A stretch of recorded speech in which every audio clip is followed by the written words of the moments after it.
Hello, my friends. It's Pastor Sarah from Bayshore Lutheran Church here in Whitefish Bay, and this is week 11 of our Biblical Lit series, my short vlog series where you are reading the entire Bible with me over the course of a year. And this week's readings are Judges chapter 6 through 1 Samuel chapter 3. So we're completing the book of Judges. We are also reading the entire book of Ruth in one day, and then we're starting the book of Samuel, 1 Samuel. As I said, I am doing special short vlogs about some prominent stories that are in these couple weeks that we've had. I just did one on Rahab. I have one in the works for Deborah, and I also have one in the works for Ruth. So be sure to watch for those. They will be extra. But this week is week 11. And you're going to see stories about Gideon in the book of Judges. But the person I want to talk about today is Samson. Now, I'm going to assume that you've read Samson here this week. Because if you haven't, what I'm going to say to you afterwards might sound really bizarre. Because the story of Samson is bizarre. The story of Samson begins in chapter 13. It goes through the book, through almost the entire rest of the book of Judges. And so it ends pretty closely towards the end there. It's not that hard to read. It's actually a soap opera. And so if you have not read Judges chapter 13 through the death of Samson, pause me here and do that. Okay, for those of you who have read, I encourage you to keep listening. And for those of you who haven't, don't be surprised by what you hear. So Samson's an interesting story, and it's not my favorite. Samson comes along, and like all birth stories, Samson is being born to a couple, and the wife is barren. And of course, it's always the wife's fault why she can't have children. What sin did she commit? Enough said. Samson's born to a couple with this type of situation, and God promises them a child because of their faithfulness, and basically says Samson is going to be a Nazirite from birth. That's very strange. That's very strange. And so they are never to cut his hair. They are never to give him unclean food. He's a Nazirite.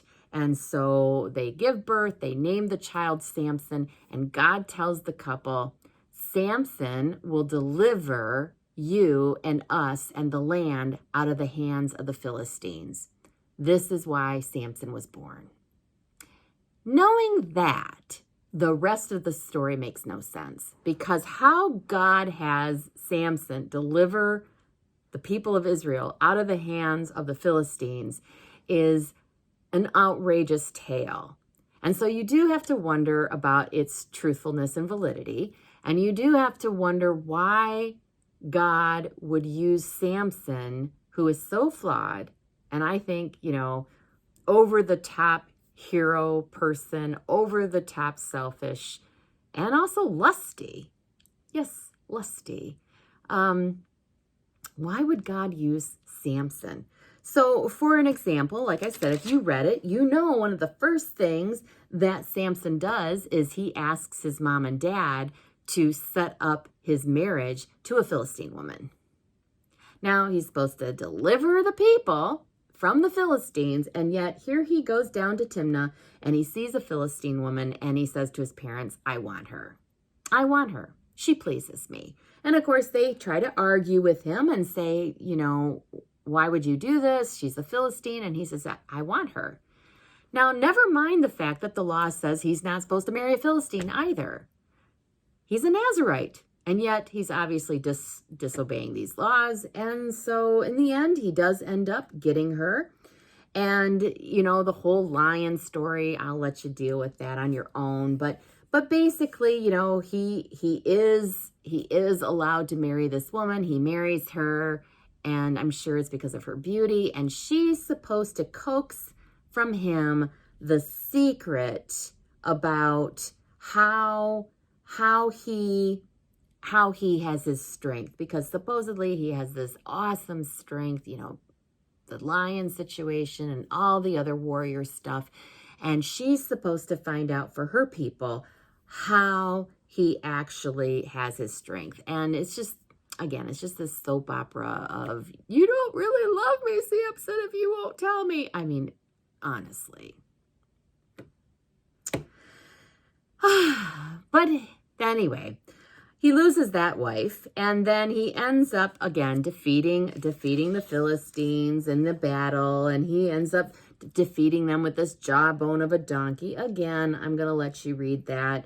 He's thirsty, and he wants to drink, and anyway, I'm just going to let you see how God opens up this wadi to, give Samson the water, all of this stuff. Again, not my favorite story. And then we come to the story that maybe some of you do know, which is about Samson and Delilah, okay? And he goes to Gaza, and it says it right in chapter 16. He goes to Gaza, and why does he go to Gaza? He goes to Gaza to sleep with a woman of the night. And he does so, and then he ends up falling in love with another woman who may or may not have been a woman of the night as well. I'm just saying it that way because sometimes children stumble on my channel. And her name was Delilah. And we have the exact same thing happen. Delilah's told, find out what makes your lover so strong. And so she weeps and she says, don't mock me, tell me. And he does all these trickery things because this is Samson and blah, blah, blah, blah, blah. And you have to be wondering by now, what is God thinking? What is God thinking about declaring that Samson is a hero and a Nazirite and allowing Samson to have this superhuman strength, which is like a Marvel superhero now? And yet Samson really has loose morals when it comes to women. He doesn't obey the law regarding, who to marry and who he shouldn't. And he just seems really selfish and egocentric.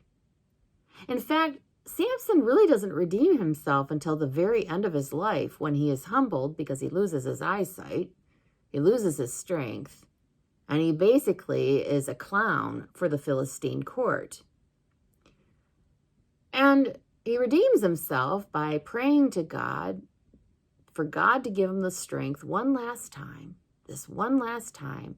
so that he can push down the pillars of this room and collapse the ceiling on the people below who are all Philistines. They're all, highbrow of the Philistines, the leaders, the commanders, whatnot, the royalty.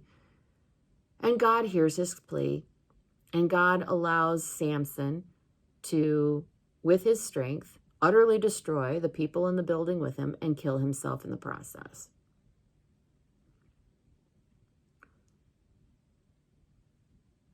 I have a hard time with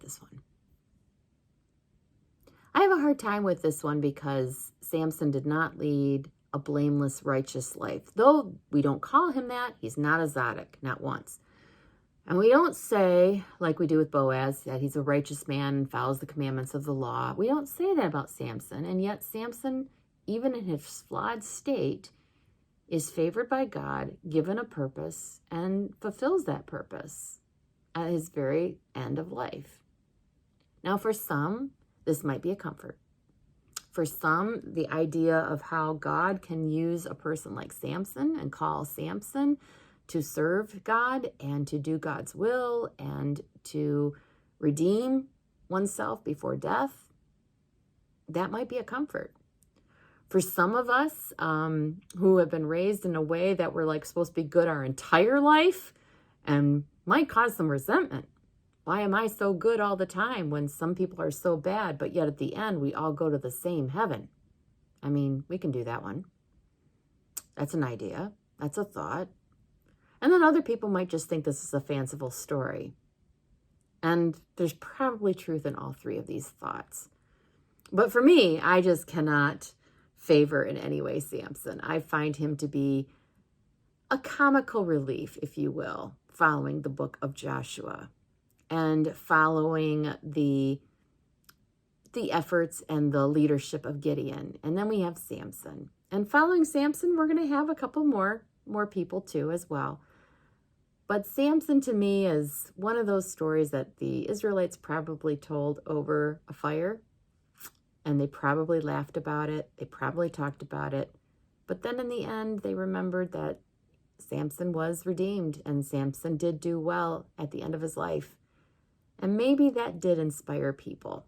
Maybe that did inspire people to seek redemption and to do the will of God as best as they could before their time too on earth had passed. Deep thoughts, I know, but I hope that you do read the story of Samson so that way you don't have in your mind a Sunday school version, because I don't think your Sunday school teacher read you the story exactly as it is in our Bible. And I never said the Bible was G-rated, so I hope that you can at least find some humor, and I hope that you can find some interesting thoughts to have about Samson. Until next time, I wish you all well, and I wish you all a blessed Lenten journey, and look forward to seeing you in other vlog videos. Take care now. Bye-bye.